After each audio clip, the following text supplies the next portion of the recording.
warahmatullahi wabarakatuh. Alhamdulillah allazi bi ni'matihi tatimmus shalihat.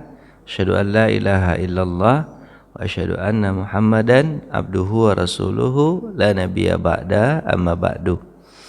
Allahumma ati nufusana taqwaha wa zakkiha wa anta khairu man zakkaha anta waliyuha wa maulaha.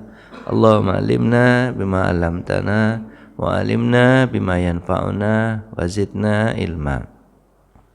Bapak Ibu jemaah yang dirahmati Allah, tema kita di kajian buku Minhajul Qasidin Syarah Mukhtasar Ihya Ulumuddin itu sudah masuk bab terakhir. Nah, habis bab terakhir ini biasanya kita makan kambing guling ya Pak ya. Iya enggak ya? Kambingnya diguling-gulingin habis itu kita makan gitu maksudnya. Ya Pak ya. Ini babnya sudah bab terakhir. Kemarin kita udah masuk pembahasan tentang mengingat mati. Jadi ada bab yang terakhir ini dari sesuatu yang membuat kita sukses, namanya bab munjiat di akhir itu. Sukses itu salah satu babnya yang di akhir itu adalah mengingat mati. Kebetulan mengingat mati itu sudah banyak kita bahas di buku At-Tazkirah. Jadi memang ada buku ilmu itu ada kesambungan-sambungannya Pak. Bapak ada nyambung-nyambungnya. Jadi Bapak baca ilmu apa aja nanti nyambungnya ada tuh nanti. Kliknya ada tuh. Nah, di Minhajul Qasidin ini ternyata juga bahas apa? Mengingat mati. Tapi langsung saja kita ke bab adalah wafatnya Nabi Muhammad sallallahu alaihi wasallam. Ini kalau kita ingat-ingat begini, salah satu bentuknya adalah kita nanti hatinya pun akan bersih, kemudian akan lembut, kemudian nanti ya kita menjadi orang sukses insyaallah. Oke, wafatnya Nabi sallallahu alaihi wasallam. Hadisnya dari Aisyah radhiyallahu an bercerita tentang inna Rasulullah sallallahu alaihi wasallam, sesungguhnya Rasulullah sallam itu kana baina yadayhi rakwah. Nabi itu apa? Punya bejana kecil. Ada bejana kecil ya. Kayak kita itu ember. Terus ulbah itu bejana juga terisi dari kulit. Fiha ma'un, di dalamnya ada air. Faja'ala yadkhulu yadayhi fil ma'. Kemudian saking panasnya badan Nabi itu, dia masukkan tangannya ke mana Pak? Air panas banget. Nabi itu terus fayamsahu biha wajhahu. Kemudian dia usap apanya Pak? Wajahnya. Karena saking panasnya. Di hadis yang lain ada mengatakan bahwa dimasukkannya kepalanya kemana Pak? Ke dalam air itu. Saking panas. Sakit apa ya kira tuh Pak? Kok panas banget ya Pak ya? Demam ya? Tapi Nabi itu enggak stroke Pak ya. Nah, berarti Nabi itu enggak darah tinggi orangnya. Dia cuma demam. Demam itu ada riwayat mengatakan penyebab demamnya itu adalah gara-gara racun yang diletakkan oleh orang Yahudi dulu sekitar 3 tahun yang lalu setelah perang Khaybar. Pak tahu enggak? Enggak tahu ceritanya. Nanti kita ceritakan. Jadi di perang Khaybar itu gini. Khaybar itu adalah melawan Yahudi di Khaybar. Sebenarnya Nabi itu berperang dengan Yahudi itu lebih banyak Pak daripada berperang dengan Quraisy. Berperang dengan Quraisy itu kalau yang kelihatan cuma 2. Apa itu? Badar dan Uhud. Itu yang kelihatan 2. Satu lagi Ahzab sih Pak ya. Ahzab kan enggak jadi perang. 3 tuh yang besar itu. Tapi kalau Yahudi Pak 5 Pak. Cuman ini jarang diungkap deh Pak. Itu 5 kali. Memang mereka itu sukanya begitu, usil ya. Pertama, tahun ketiga itu Yahudi Bani Qainuqa. Kenapa mereka dikepung sama Nabi dan diperangi Nabi? Itu karena mereka membunuh 1 orang pemuda di pasar mereka. Jadi ceritanya kan begini, ada anak gadis. Anak gadis itu belanja di pasar tuh, dilecehkan sama Yahudi Bani Qainuqa. Diangkat roknya, Pak. Maaf nih, orang dulu tuh pakai celana dalam atau enggak? Kok Bapak tahu? Dia kena juga Pak mama. Ya susah lah dulu celana dalam gimana ya. Itu dilecehkan begitu tuh pemekik dah dia. Padahal kan itu. Padahal udah ada ayat hijab. Pekik dia. Memekik Pak ya. Apa bahasa Indonesianya Pak? Kalau memekik Pak? Teriak. Teriak dia. Wah. Terdengarlah kebetulan ada satu orang muslim laki-laki di sana. Orang yang angkat rok ini ditonjok sama dia. Berani-berani kau lecehkan. Karena dia tonjok, dia minta tolong sama teman-teman Yahudi yang lain. Teman-teman Yahudi yang lain mengeroyok satu orang laki-laki ini. Mati satu laki-laki itu di tengah pasar. Dikepung sama Nabi Muhammad. Yahudi Bani Qainuqa. Kalau Bapak ada banyak orang Palestina mati, Pak kepung dah orang Israel tuh Pak. Nah, dari kepung biasa aja. Kepung dari jauh. Padahal ada 4 negara berdekatan Pak. Perbatasan 4 negara di situ berbatasan, Pak. 4 negara berbatasan darat, Pak. Yordania, Syria, Mesir, Lebanon. 4 negara itu berbatasan darat, Pak. 4 negara, Pak. Kalau mereka ngepung 4 negara itu, Pak, jadi mah habis mah. Enggak ada, enggak dikepung, biarin aja. Ada berapa orang banyak mati? Wah, ya, hampir 20.000 orang. Itu yang ketahuan. Ya, ketahuan yang dalam puing banyak mungkin. Itu. Baik, jadi Yahudi Bani Qainuqa tahun berapa? 3. Tahun ketiga Hijriah. Tahun keempat Yahudi Bani Nadir. Yahudi Bani Nadir. Kenapa mereka dikepung sama Nabi Muhammad? Yahudi Bani Nadir. Mereka berusaha untuk membunuh Nabi. Nabi datang ke rumah mereka, ke kampung mereka, ke benteng mereka. Kemudian mereka berencana membunuh Nabi dengan cara menjatuhkan batu ke kepala Nabi. Mereka di atas, Nabi di bawah. Menjatuhkan batu. Untung Allah kasih tahu kepada Nabi. Kalau enggak, mati Nabi Muhammad dengan batu. Dikepung sama Nabi Muhammad. Yahudi Bani Nadir. Kemudian nanti Yahudi Bani Mustalik. Kenapa mereka dikejar sama Nabi Muhammad SAW? Pertama yang ketiga dulu, tahun kelima, biar urut Pak ya. Tahun ketiga Yahudi Bani Qainuqa, kedua tahun keempat Yahudi Bani Nadir, gara-gara mereka percobaan pembunuhan. Kemudian yang ketiga Yahudi Bani Quraisyah. Yahudi lagi itu Pak. Ngapain? Mereka bersekongkol dengan Quraisy memerangi Nabi di perang Ahzab. Bersekongkol dengan Quraisy memerangi Nabi di perang Azab, dikepung sama Nabi Muhammad SAW, terusir pula. Jadi 3 Yahudi ini rata-rata terusir, Pak. Yahudi ini. Dan mereka rata-rata kumpulnya di mana, Pak? Nanti di Khaybar mereka kumpul. Namanya di Khaybar, sebuah daerah namanya Khaybar. Sebut aja. Bapak hafal nggak ini? Pagi-pagi suruh hafal. Tahun ketiga apa, Pak? Yahudi Bani enggak. Ketiga Yahudi Bani Qainuqa. Tahun keempat Yahudi Bani Nadir. Tahun kelima Yahudi Bani Quraisyah. Tahun keenam, betul turut aja Pak. Tahun keenam Yahudi Bani Mustalik. Kenapa Yahudi Bani Mustalik? Dia agak jauh tinggalnya di Madinah dikit. Mereka sudah mengumpulkan pasukan dan berencana menyerang Madinah. Tapi sebelum mereka serang, Nabi datang duluan. Yahudi apa namanya Pak? Bani Mustalik. Dan keempat Yahudi ini rata-rata kebanyakan mereka terusir. Mereka nanti datang ke Khaybar. Kemana Pak? Ya, di sini dihabisin sama Nabi di tahun ke-7. Namanya perang Yahudi Bani Khaybar. Tapi orang lebih mengingat dengan perang Khaybar karena daerahnya disebut daerah apa Pak? Khaybar. Ada 10 benteng mereka buat. Mereka memang sukanya pakai benteng-benteng itu kalau perang Pak. Pakai benteng. Akhirnya pakai benteng. Sekarang kan pakai benteng juga tuh mereka tuh. Pakai benteng mereka tuh, mereka pengecut. Ini benteng berani. Langsung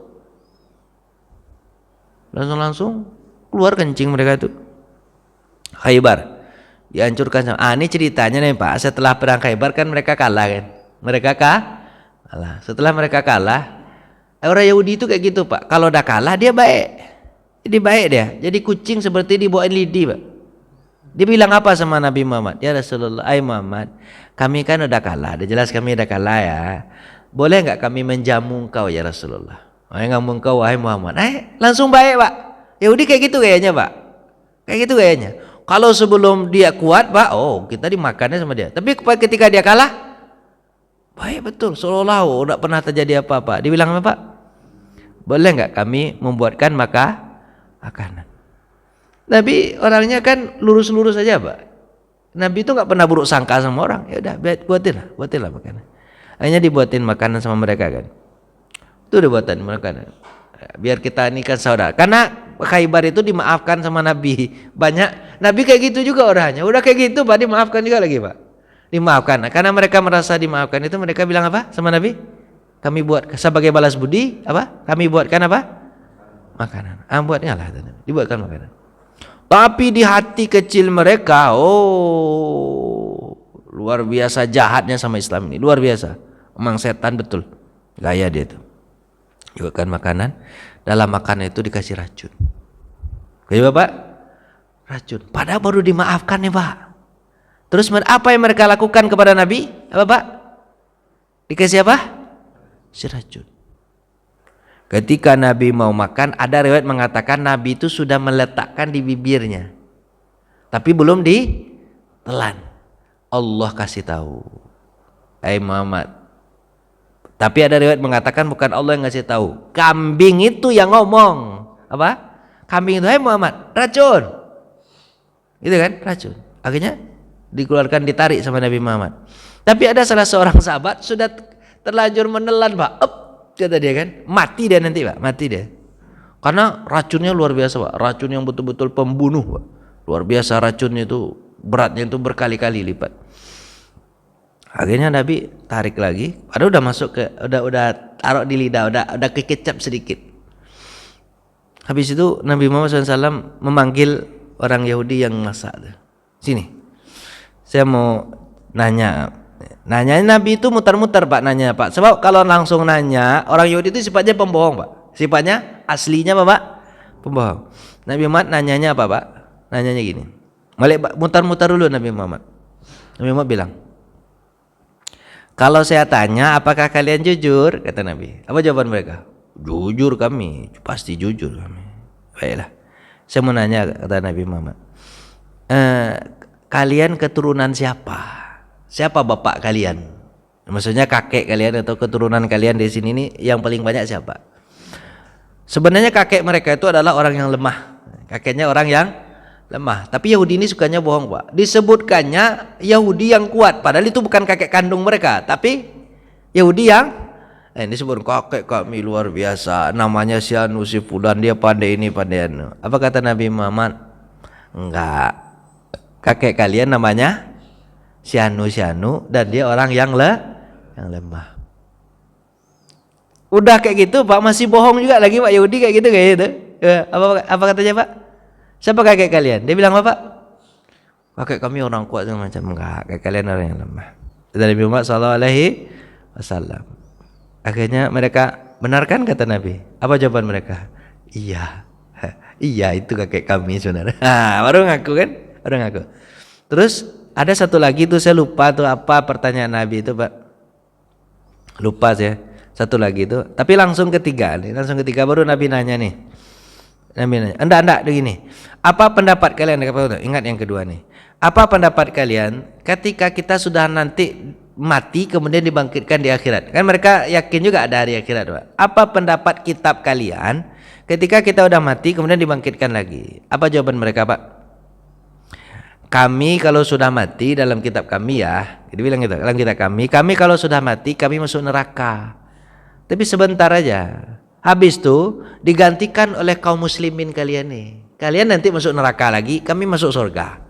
Jadi kalian yang kekal di neraka, habis itu kami masuk surga. Kami hanya masuk surga, neraka itu cuman sebentar saja. Habis itu kalian lagi. Apa kata Nabi? Ayyamam ma'dudat. Hanya beberapa hari saja. Kan itu? Ayyamam ma'dudat. Hanya beberapa hari saja. Habis itu kalian lagi masuk neraka. Apa kata Nabi? Bohong kalian. Dalam kitab kalian tidak begitu. Kalian kekal dalam neraka. Dan demi Allah kami tak pernah satu hari pun di neraka. Apa jawaban mereka, Pak? Iya, kami salah. Dan berapa kali, Pak? Itu kayak jadi Bapak mau maaf nih, Pak ya. Maaf ini. Bapak harus paham tentang karakter Yahudi ini. Dari dulu sampai sekarang karakternya begitu. Suka bohong. Jadi kalau ada gencatan senjata itu nggak akan mungkin ada itu. Kalau ada apa namanya, Pak? Kalau ada perdamaian nggak akan mungkin ada perdamaian itu. Adanya Yahudi maunya itu mereka itu harus di bawah kita. Kalau nggak begitu mereka bohongin kita dan segala macam. Serius, Pak. Jadi nggak ada cerita. Yang namanya sekarang itu namanya perkelahian antara hak dan yang batil. Dan itu mesti itu sunatullah ada terus itu. Terus gimana caranya? Yang hak harus lawan terus. Kalau ingin, kan ada pepatah itu, Pak. Kalau ingin damai harus siap untuk perang. Tapi kalau tidak siap untuk perang, maka pasti tidak damai. Begitu menghadapi Yahudi gitu, Pak. Bapak kalau ingin damai harus gimana, Pak? Siap perang. Kalau enggak, nggak akan pernah damai sama Yahudi. Itu sifat mereka begitu. Udah kejepit begitu aja, Pak. Berani-beraninya, Pak. Bohong. Berapa bohongnya, Pak? Udah 2 kali, Pak.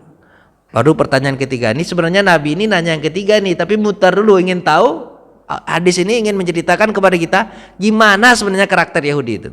Terjepit aja mereka masih bohong, Pak. Bayangin sama Pak tuh. Yang ketiga apa kata Nabi? Apakah kalian taruh racun di sini?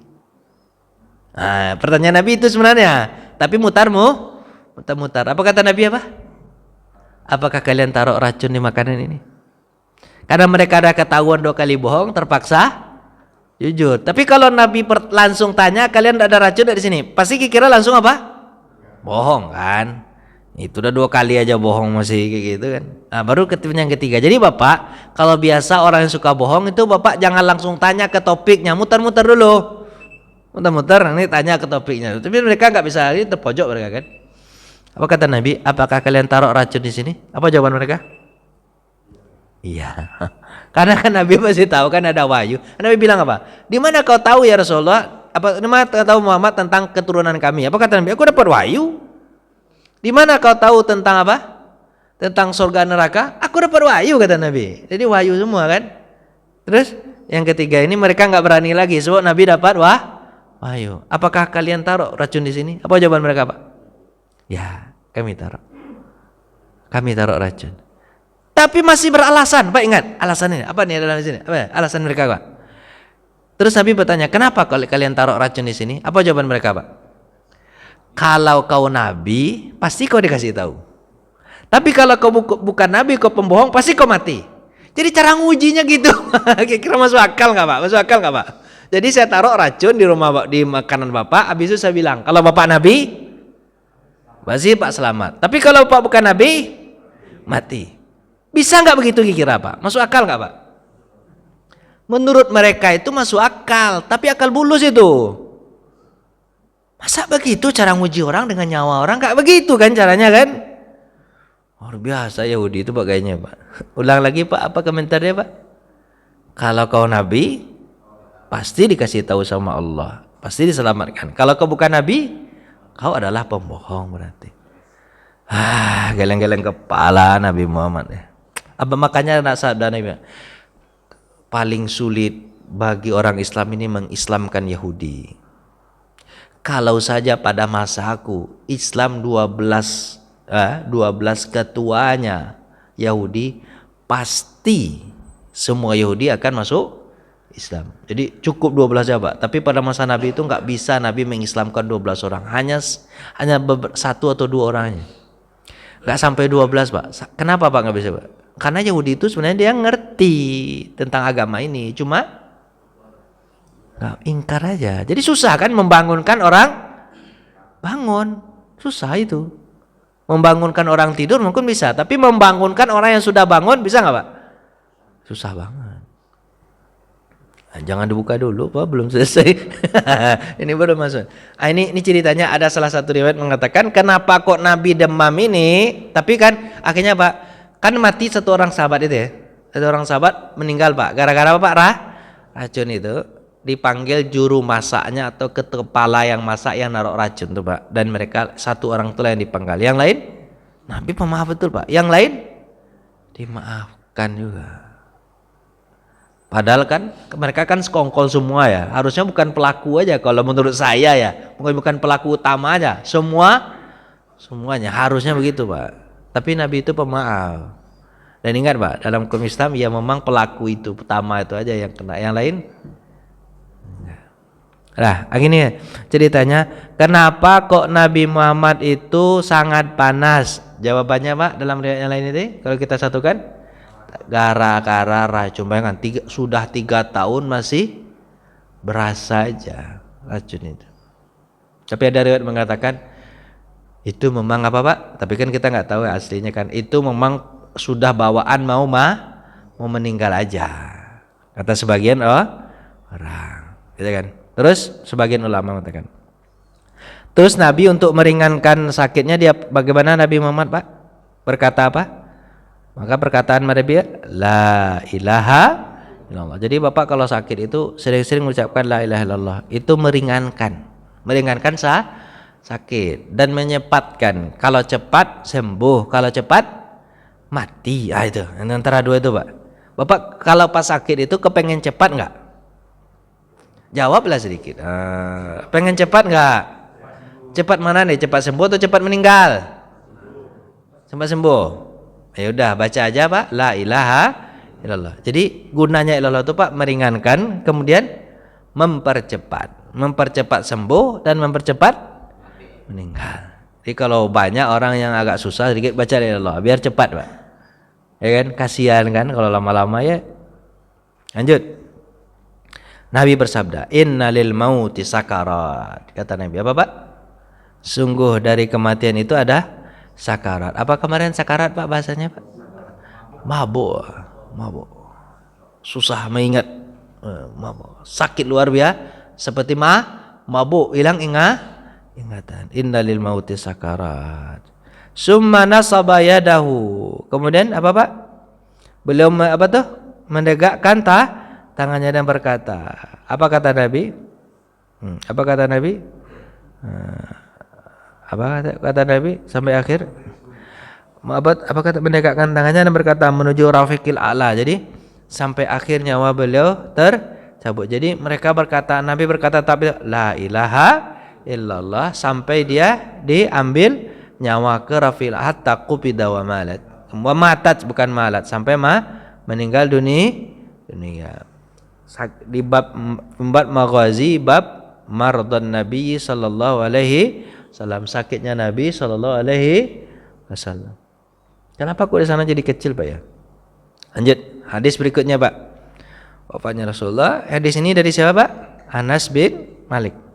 Qala lamma thaqala an-nabiy sallallahu alaihi wasallam ja'ala yataghashahu faqalat Fatimah alaihi salam. Kan? Jadi gini hadisnya itu Pak. Al-yawma rabbi abahu faqala lahu laisa ala abika karbun gitu. Ini. Ketika Rasulullah dia di hadis nih, ketika Rasulullah sakit, masuklah ke rumahnya. Jadi kan Nabi itu sakitnya di rumah siapa Pak? Aisyah selama 3 hari. Nabi itu minta izin kepada istrinya yang lain. Aku sakit, dia boleh nggak di rumah Aisyah? Apa jawaban istrinya yang lain? Silahkan ya Rasulullah. Harusnya kan Nabi bergilir rumahnya kan, tapi ini di rumah Aisyah. Karena itu dekat masjid. Jadi sakit itu kalau bisa di mana Pak? Dekat masjid. Nah Nabi dekat masjid itu pilih di situ. Paling dekat dengan masjid itu rumah Aisyah. Walaupun rumah-rumah yang lain pun dekat.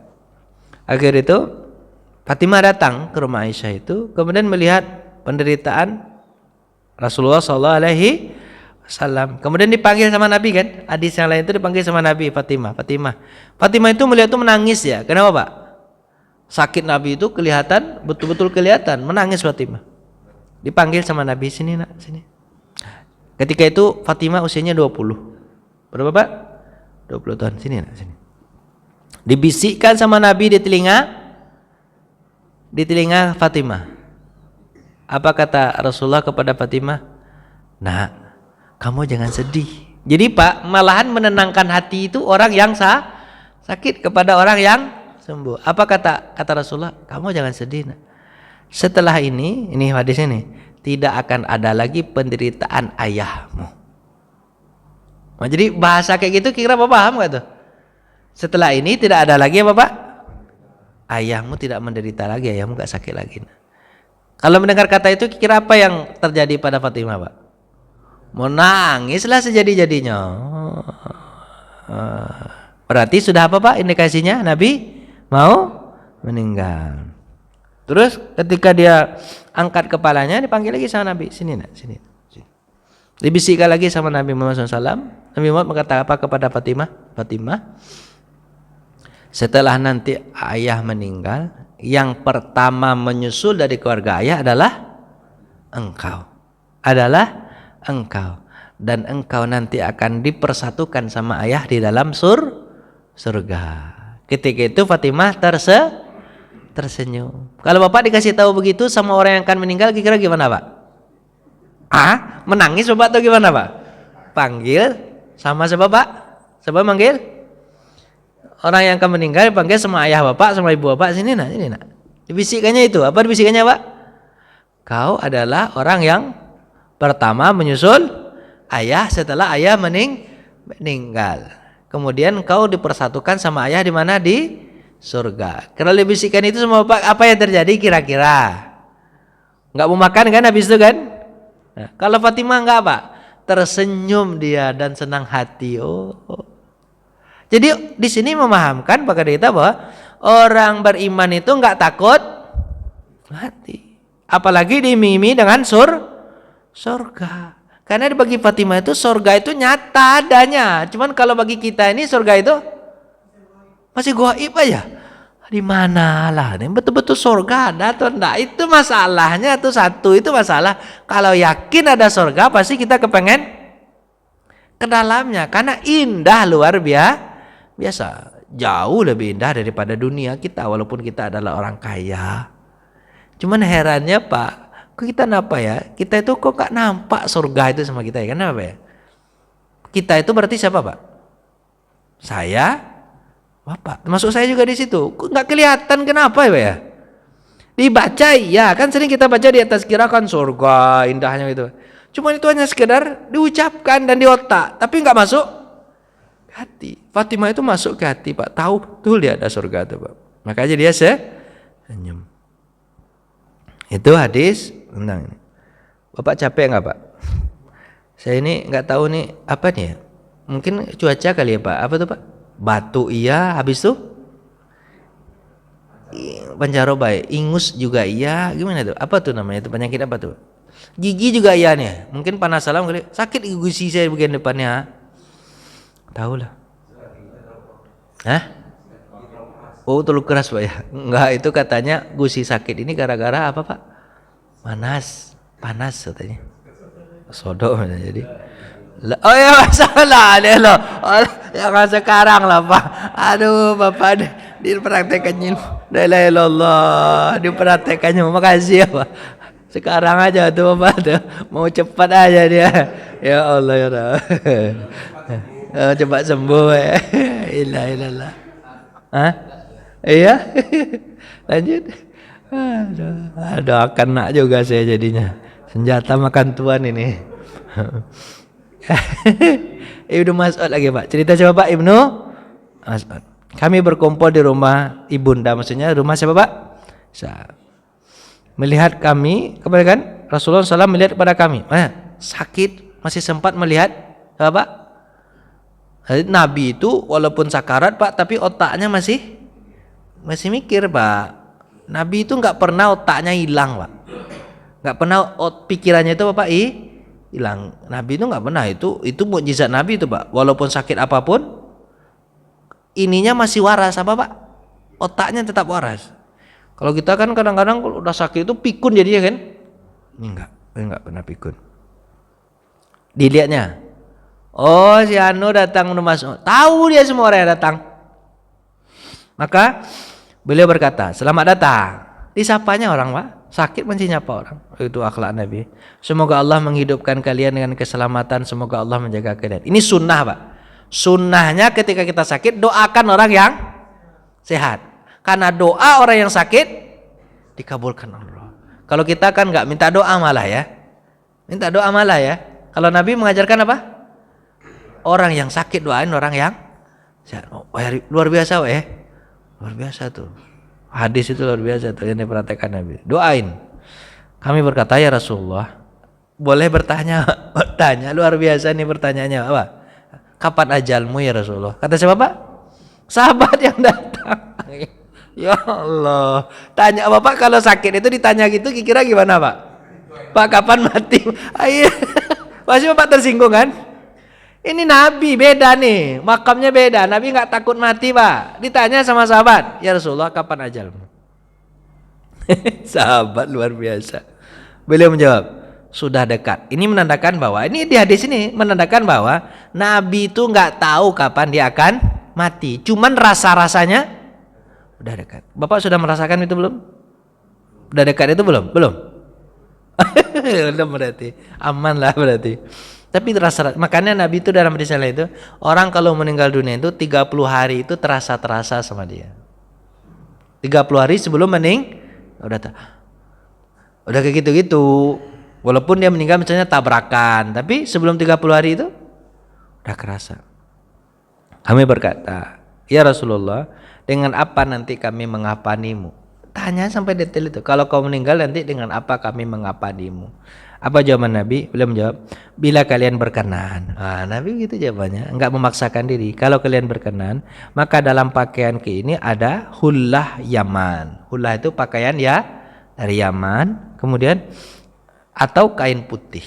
Jadi Nabi mengajarkan kepada kita tuh mengapani dengan kain putih. Tapi kalau nggak ada kapan, udah pakaianku ini aja dari ya Yaman. Jadi pakaian tuh bisa jadi apa Pak? Kain kapan itu jarang dibuat sama orang Pak ya. Pakaian bisa jadi kain kapan. Ya. Hah? Orang Nasrani, tapi baru itu Pak. Tapi baru. Kalau ini nggak, yang dipakai Nabi ini aja. Gitu kan? Terus apa? Kami berkata, ya Rasulullah, siapa yang mensalatkan engkau nanti? Detail pertanyaannya Pak. Orang sakit ditanya detail. Nanti kain kapannya apa? Nanti siapa yang salat? Nabi itu sudah mau meninggal aja masih jadi guru. Makanya Pak dikatakan Ustaz Abdul Somad itu bilang apa? Ustaz ini enak mati ke pensiunnya itu kalau mati aja. Itu Pak. Enggak ada istilahnya Ustaz tuh pensiun umur 60 tahun tuh enggak ada tuh. Pensiunnya kapan Pak? Mati aja. Dan mau mati masih ngajar juga. Itu luar biasa kan. Makanya saya jadi Ustaz. Enggak ada pensiunnya. Amin. Selagi mau bisa gitu. Kapan apa tuh? Apa kata Rasulullah Pak? Apa kata mereka? Siapa yang mensalatkan kamu? Kemudian baru kami nangis. Baru nangis tanya gitu ternyata mereka nangis. Sedih juga kan lihat jawab. Benar betul-betul dekat ini. Apa jawaban Nabi? Perlahan-lahan. Maksudnya apa Pak? Jangan nangis. Jangan nangis kata Nabi. Jangan nangis kata Nabi. Semoga Allah merahmati kalian. Sebenarnya kan boleh nangis, cuma Nabi tahan, jangan nangis kata Nabi. Terus apa? Semoga Allah merahmati kalian dan membalas kalian dengan kebaikan atas perhatian kalian kepada Nabi kalian.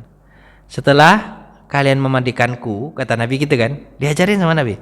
Setelah kalian memandikanku dan mengapaniku, letakkan aku di atas tempat tidurku di samping kuburanku. Jadi Nabi itu sunnahnya Pak, orang kalau udah meninggal di mana Pak? Diletakkan di atas tempat tidur Pak, agak tinggi dikit. Jangan ditaruh, biasanya kita taruh di mana Pak?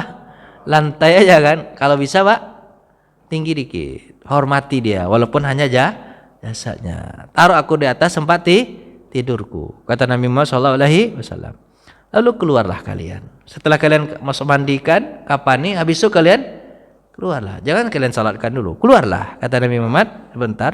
Karena makhluk yang pertama mensalatiku adalah kekasihku Jibril alaihissalam, Mikail alaihissalam, Israfil alaihissalam, disusul dengan malaikat pencabut nyawa, lalu malaikat tersebut dan malaikat tersebut dan malaikat tersebut. Jadi Nabi Muhammad bilang begitu Pak. Apa Pak? Yang menyolatkan Nabi itu siapa dulu?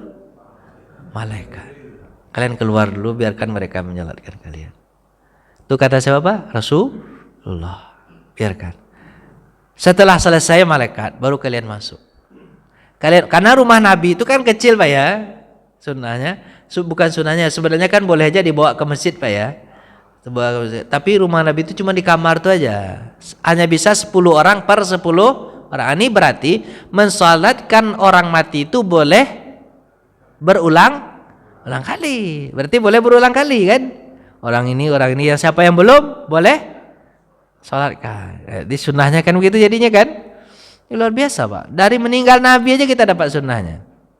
Setelah itu masuklah kalian secara bergelombang. Sholatilah aku serta ucapkan salam. Sebenarnya Nabi Muhammad ini butuh nggak sholat kita Pak? Nggak butuh. Nabi Muhammad dah masuk surga. Cuman ketika kita mensolatkan Nabi atau mensolatkan orang baik, itu bukan berarti kita yang menolong dia. Kita sebenarnya menolong diri kita sendiri. Karena solat kita itu untuk kita makanya kayak hadis itu mengatakan ya, kalau kalian mensolatkan jenazah maka kalian dapat 1 qirat. Tahukah kalian 1 qirat itu berapa? 2 bukit Uhud, kata Nabi pahalanya. Jadi kita yang dapat, bukan orang yang meninggal. Yang meninggal ya secara doa dia dapat, tapi kita kembali, doa baik itu kembali kepada kita. Jadi jangan pernah melakukan kebaikan dan merasa rugi dengan kebaikan itu. Aduh, saya sudah berinfak, rugi saya berinfak. Jangan begitu. Infak kita itu balik untuk kita. Kalau kita senyum kepada orang lain, berbagi dengan orang lain, ya enggak rugi saya. Oh, enggak begitu. Balik dia ke kita. Itu kan itu. Ucapan salam. Janganlah kalian sakiti aku dengan pujian. Jadi Nabi bilang gitu. Nanti kalau aku meninggal jangan kalian puji-puji, betul tak? Sakit aku. Kata Nabi Muhammad SAW, jangan jadikan aku seperti Isa dijadikan Tuhan. Jangan ya. Kata Nabi Muhammad. Itu pesan Nabi Muhammad. Tapi jangan kalian menjerit juga, berteriak-teriak dan diajarin sama Nabi begitu. Dan hendaklah orang pertama yang mensolatiku adalah kaum pria. Siapa Pak? Laki-laki dulu dari keluargaku, kemudian kaum wanita dari keluargaku. Jadi bergelombang dia. Kemudian setelah itu baru kalian. Sampaikan salamku kepada para sahabatku yang tidak hadir serta semua yang mengikutiku dalam agamaku, dalam agamamu hingga hari kiamat. Ini kita Bapak dapat ini Pak. Kita dapat. Nabi ngucapin salam ya sama yang tidak hadir, dan untuk kalian yang menjadi umat Nabi Muhammad. Nabi masih ngucapin salam Pak sampai mau meninggal. Ketahuilah, aku persaksikan kalian bahwa aku mengucapkan salam kepada semua orang yang masuk Islam. Hadis riwayat Tabrani. Luar biasa Pak. Mau meninggal dunia ya Pak, masih ingat umatnya. Hadisnya, akhirnya ini cerita Nabi Muhammad akan meninggal. Waktu saya sudah habis atau belum? Serius. Ntar lagi dibuka pintu gimana? Kapan? Udah nggak ada ya? Kunci Pak pintunya. Kunci. Ada yang itu dibuka. Lanjut Pak ya. Ini wafatnya dia di sini. Jibril. Jadi Pak ketika menjelang mau wafat nih Pak, cerita menjelang mau wafat. Jibril datang kepada Nabi Muhammad 3 hari sebelum kematian. Jadi sebenarnya Nabi Jibril udah datang dan mengatakan, hai Muhammad, Allah mengutusku dan menanyaimu tentang suatu yang lebih Allah tahu tentang itu sebenarnya. Cuman ini untuk ngajarin kita, makanya ada dialog antara Jibril dengan Nabi Muhammad. Aku menanyaimu bagaimana keadaanmu. Jibril tanya gitu, dikunjungi ya. Dikunjungi supaya apa Pak? Iya, namanya orang sakit dikunjungin deh. Sahabat datang. Nabi Muhammad jawab, Jibril, aku sedang sedih dan aku sedang susah. Maksudnya aku sedang sakit. Jadi boleh memberitahu ke orang kalau kita sakit. Jadi Bapak kalau nanti datang ke dokter nanya nanti, Bapak apa yang terasa? Bapak jangan diam aja. Tebak aja lah Pak dokter kan dokter mah tahu aja tuh ya. Enggak begitu caranya, kasih tahu. Misalnya apa yang terasa? Lambung saya Pak dokter cenut gitu misalnya kan. Gigi saya cenut. Kepala saya pusing. Apa yang Pak makan? Kasih tahu semuanya. Karena dokter itu bukan dukun. Jibril aja yang minta tahu sama Nabi. Padahal sebenarnya dia tahu. Cuman ini Udah saya tahu. Sunnahnya gitu Pak. Terus apa? Kemudian sudah 3 hari datang, kan? 3 hari yang lalu datang lagi Pak. Sering Nabi Jibril. Jadi ngunjungi orang sakit itu sekali atau 2 kali Pak? Sering-sering. Kalau kita kan enggak Pak ya. Pak, Bapak udah ngunjungin dia? Udah kemarin. Enggak ikut lagi enggak? Udah kemarin mah. Sunnahnya gimana Pak? Sering-sering. Kan kalau sering-sering kan banyak apanya itu apelnya kan kalau Bapak dari kumpul apel kan. Apel sama jeruknya kan banyak biasanya kan. Kan dibuka kan.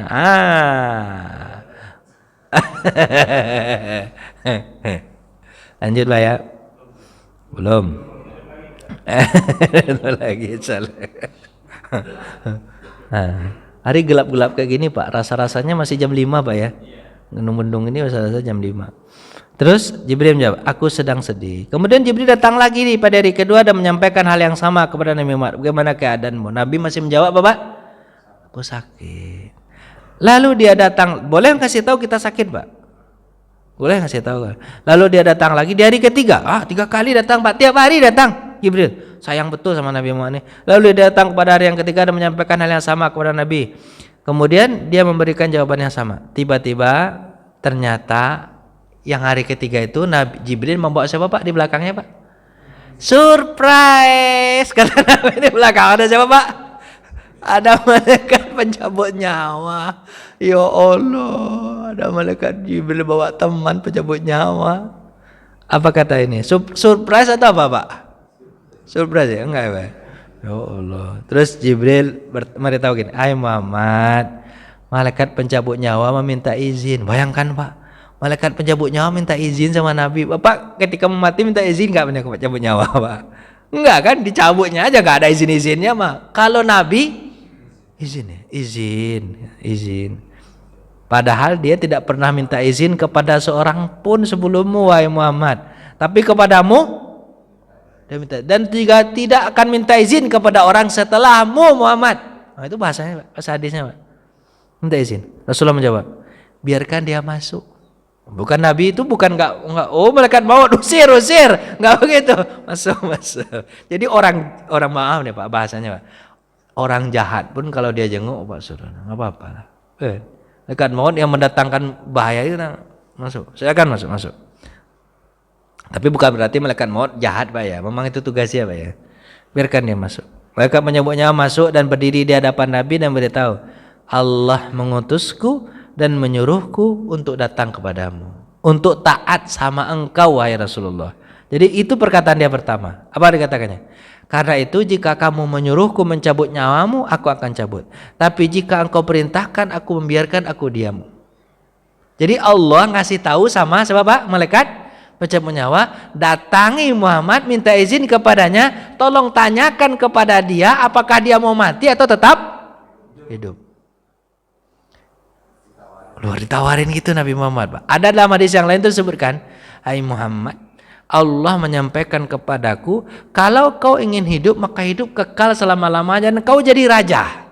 Kau jadi apa Pak? Raja. Tapi kalau kau ingin, Allah rindu bertemu samamu. Kira Bapak kalau Bapak diberikan pilihan itu gimana Pak? Hidup selama-lamanya dan raja dan enak hidupmu. Enak hidupmu sampai mati. Atau kau ingin ketemu sama Allah karena Allah rindu denganmu. Bapak kalau 2 pilihan itu diberikan, Bapak pilih yang mana? Jawablah. Yang kedua kan? Ingin jadi raja, hidup enak, seumur hidup. Kalau ada Nabi tentu kita nggak seperti ini kayaknya Pak ya. Nggak akan susah begini kayaknya. Betul nggak Pak ya? Betul nggak Pak? Kita kan ada Nabi kan. Semua orang pasti Muslim nggak Pak? Dengan mukjizatnya pasti Islam semua kan? Tapi Allah tidak inginkan begitu. Ini cuma dialog aja, dialog disampaikan kepada kita. Rasulullah bertanya ke malaikat maut, apakah kau akan cabut nyawaku, malaikat maut? Maksudnya bertanya begitu kan? Tega kau cabut nyawaku? Kata siapa? Malaikat? Apa kata Rasulullah? Apa kata apa Pak?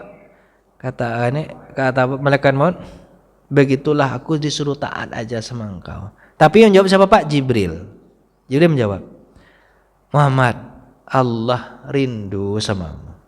Ah, itu. Siapa Pak? Jibril yang jawab apa? Allah rindu denganmu. Rasulullah bersabda, kalau dia rindu Allah itu, lakukan, cabut nyawaku. Wah. Karena ini ceritanya Pak, rindu sama Allah, rindu sama dia. Kalau begitu cabut nyawaku. Jibril berseru, salam untukmu ya Rasulullah. Ini adalah akhir kedatangan kami ke dunia, sebab kamulah kami menjadi tujuan datang. Jibril sedih juga dia. Kami gak akan datang lagi Muhammad. Maksudnya tidak datang lagi memberikan wahyu, tapi kalau memberikan rahmat, ya kami datang itu hanya untuk bertemu denganmu Muhammad. Habis itu enggak. Kalau rahmat iya, tapi kalau untuk wahyu enggak lagi. Ini menandakan di sini Pak, enggak akan ada lagi orang yang jadi nabi setelah Nabi Muhammad SAW. Jadi kalau ada yang mengaku sebagai nabi, palsu itu. Rasulullah kemudian wafat dalam posisi bersandar di mana Pak? Di siapa Pak? Di paha Aisyah atau di pundak Aisyah. Dia mengatakan di paha Aisyah. Tapi sebelum meninggal itu ada riwayat mengatakan gini Pak. Rasulullah itu melihat kurma. Melihat Bapak? Ada kurma. Habis Rasulullah tunjuk. Sambil senyum. Aisyah itu tahu isyaratnya.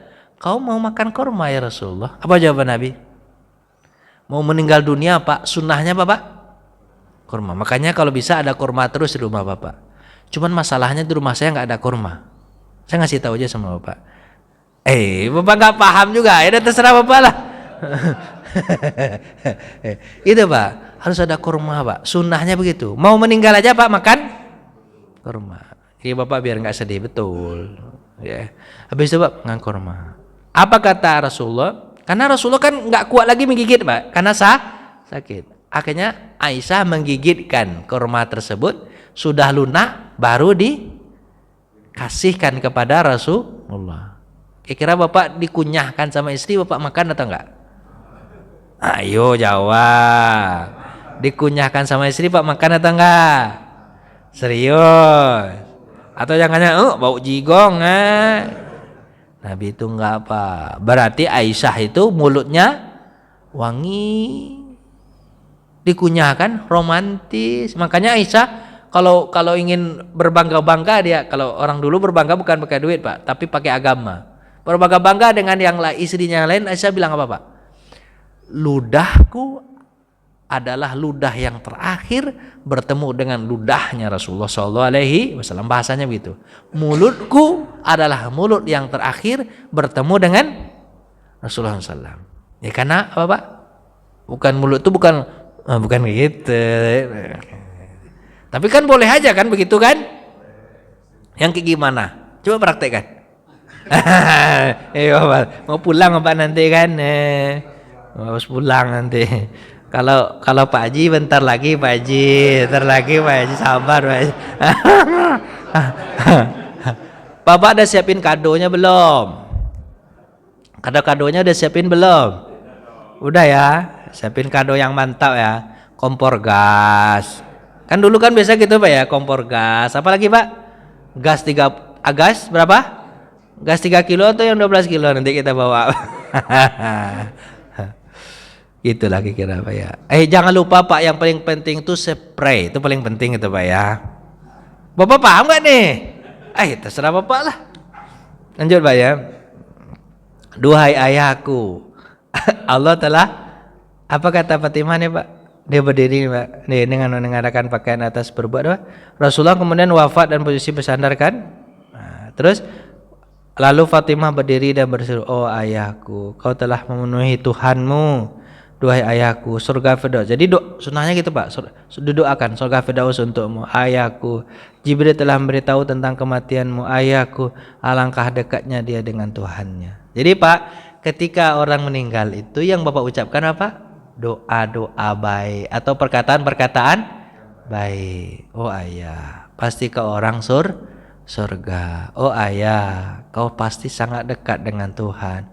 Oh ayah, kayak gitu Pak. Jadi doanya doa yang baik semua, Bapak doakan. Jadi kalau ada orang meninggal, ayah Bapak, pasti ayahku masuk surga. Pasti ayahku masuk surga. Itu Pak ya, doa-doa yang baik. Terus sesudah itu beliau dimakamkan. Terus Aisyah bertanya kepada Anas ketika dia apa Pak? Anas Pak menggali tanah kan Nabi meninggalkan di situ. Kan ada hadis Nabi itu mengatakan, ini orang kan bersengketa tuh, di mana Nabi dikuburkan? Mana Nabi dikuburkan? Ada hadis Nabi kepada Abu Bakar. Apa Pak? Rasul itu di mana dia meninggal, di situ dia dikuburkan. Kebetulan dia meninggal di rumah, di kamar Aisyah, ya di kamar itu dikuburkan. Akhirnya nggak ada sengketa lagi kan.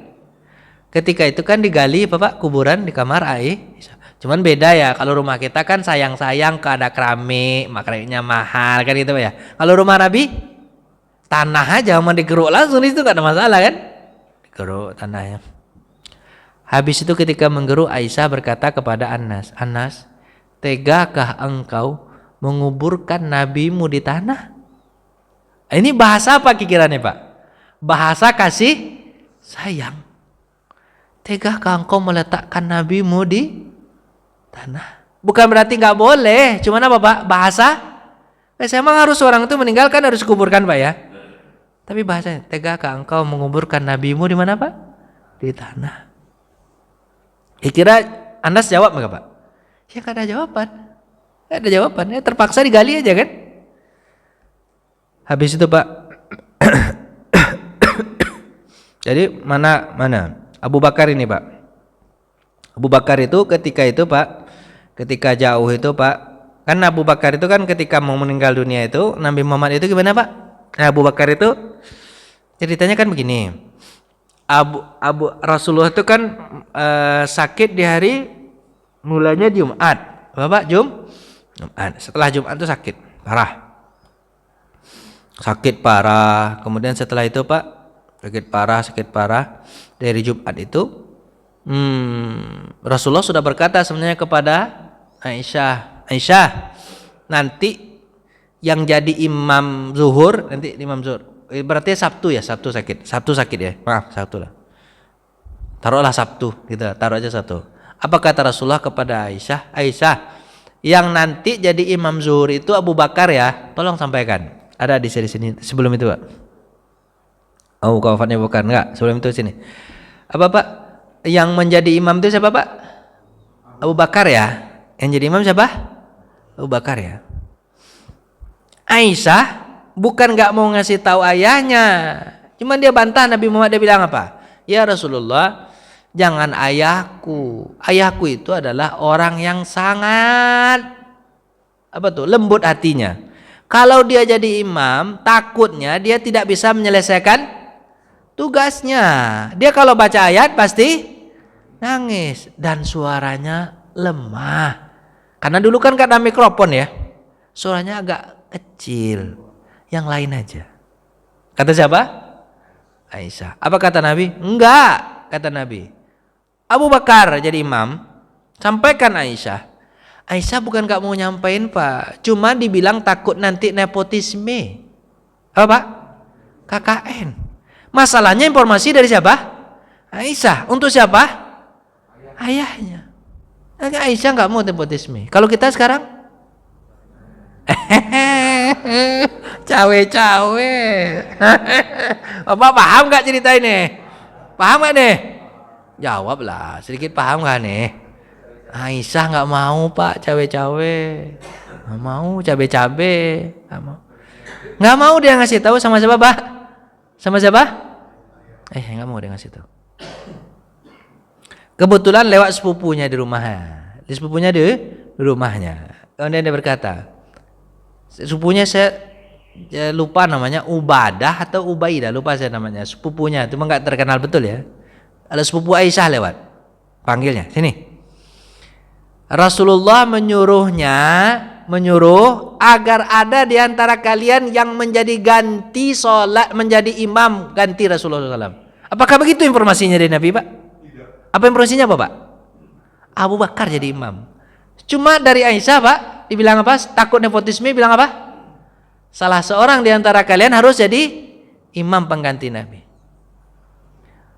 Ubadah itu sebenarnya ingin mencari Abu Bakar, cuman ketika itu nggak ketemu Abu Bakar. Abu Bakar telat ketika itu sholat zuhurnya, dia jadi makmum. Itu agak di belakangan gitu. Yang kelihatan di depan siapa? Umar bin Khattab. Dia bisikkan sama Umar, Umar, gantikan Rasulullah sebagai imam.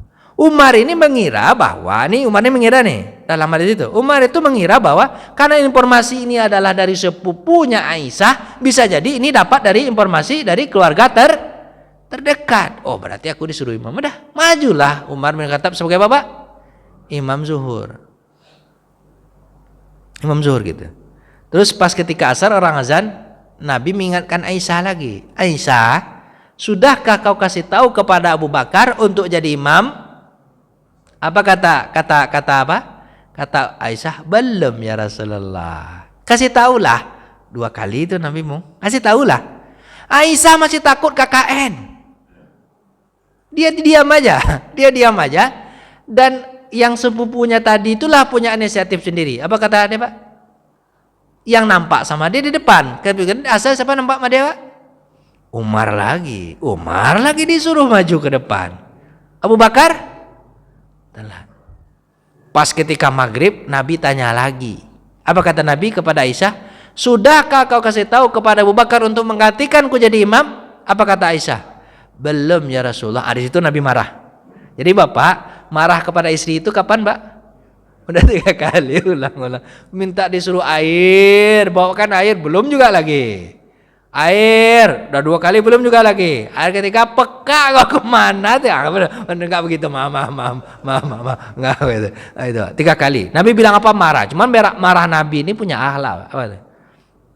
Apa kata Nabi? Perempuan memang begitu ya, kata Nabi. Perempuan memang begitu ya. Cuman begitu aja marahnya. Dikasih tahu enggak mau. Nabi cuman marahnya gitu. Bapak bisa enggak begitu, Pak? Marahnya sama istri, Pak, gitu, Pak.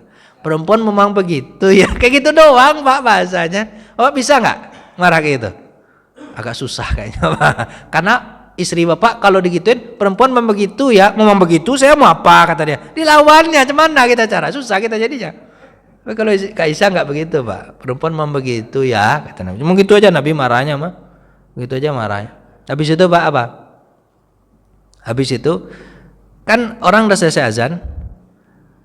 Terus kelihatan Umar bin Khattab maju lagi dia karena disuruh sama siapa, Pak? Aneh. Kan orang sebelum apa, Pak? Sebelum apa, Pak? Sebelum sholat itu kan sufufakum. Kalau siang nggak kedengaran bahasa sufufakum karena kan siang orang ribut, ada gak ribut-ribut. Tapi kalau malam biasanya, Pak, agak hening. Kedengaran sama Nabi ucapan apa? Sufufakum. Tahu Nabi. Yang naik siapa? Umar.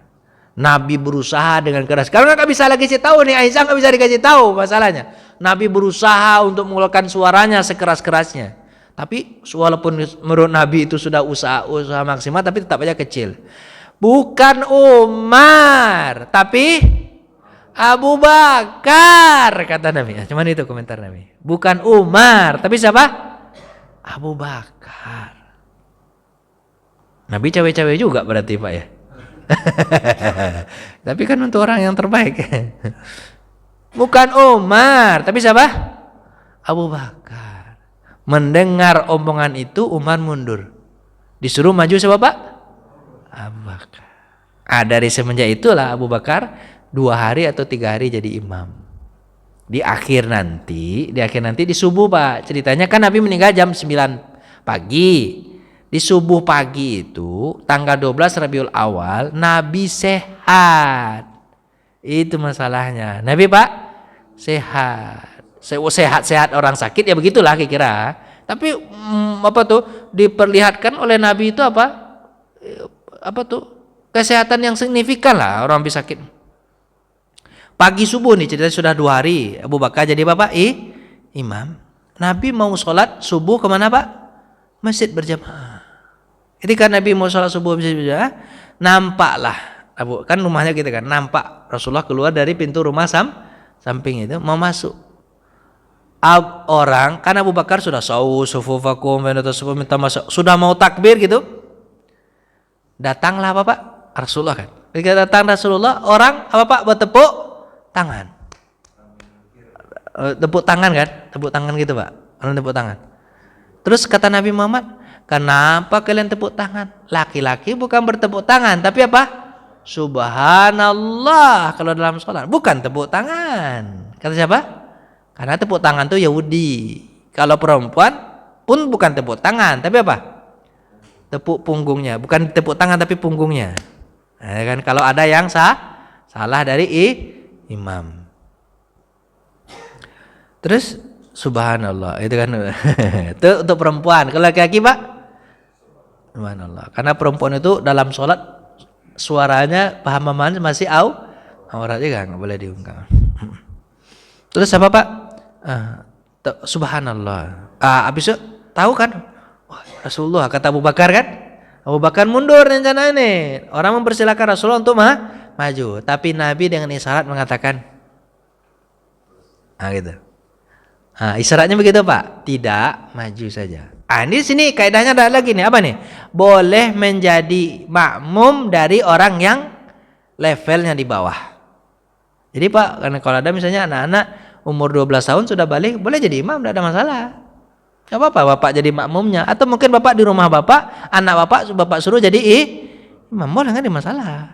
Boleh menjadi makmum dari orang yang di bawah. Kemudian akhirnya Bapak, apa yang terjadi akhirnya? Abu Bakar tetap jadi imam. Pintu sudah terbuka, layar sudah tertutup. Kalau begitu nanti kita sambung kapan Pak? Besok aja lah ya, nggak apa-apa ya. Udah hampir jam 6 nih. Nggak apa-apa ya, aman ya? Aman. Yalah, nanti kan berarti ceritanya Mbak kayak gantung aja lah. Sengaja sekali ini saya gantung. Nggak apa-apa ya, sedikit ya. Lama, saya nggak pernah saya mengetum gantung ini kajian. Kali ini saya gantung dikit. Nggak apa-apa ya? Ya Bapak lah, biar Bapak datang di season berikutnya. Tahun depan ya Pak ya. Tahun depan Pak, luar biasa Pak, tahun depan jauh sekali. Ada umur kita tahun depan tuh Pak. Ya, makamnya Bapak ini gini, Bapak kalau mau jalan-jalan di Desember ini jangan jauh-jauh betul, takut Bapak mati nanti. Iya kan? Bapak mau jalan-jalan nggak Desember ini Pak? Macet betul. Kemarin saya keluar Pak, habis jalan habis semuanya Pak. Macet, jangankan mobil, motor aja nggak jalan. Jadi kalau Pak mau ini pikir-pikir lah dulu. Udah ya Pak ya. Mudah-mudahan kita ketemu di tahun depan. Padahal sebulan lagi cuman bayar tahun depan. Terima kasih. Kita tutup dengan baca hamdalah. Alhamdulillahirabbil alamin. Assalamualaikum warahmatullahi wabarakatuh.